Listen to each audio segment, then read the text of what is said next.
আপনারা দেখছেন বাস্তব উপস্থাপন, আমি রাজীব। বৃহৎ পরিমাণের বিস্ফোরক সামগ্রী সহ গ্রেফতার যুবক। কাছাড় জেলার খালাইনে বৃহৎ পরিমাণের বিস্ফোরক সামগ্রী সহ গ্রেফতার করা হয়েছে এক যুবককে। রাতে কাছাড় জেলার খালাইন থেকে বৃহৎ পরিমাণের বিস্ফোরক সামগ্রী উদ্ধার করে আসাম রাইফেলসের একটি দল।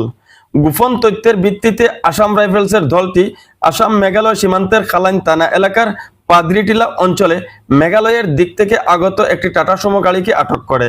AS-11CC 9214 নম্বরের গাড়িতে তল্লাশি চালিয়ে 400টি জিলেটিন স্টিক, 400টি ডিটোনেটর বাজেয়াপ্ত করে আসাম রাইফেলস। সঙ্গে আটক করা হয় প্রসঞ্জিৎ বৈষ্ণব নামের সুমো চালককে।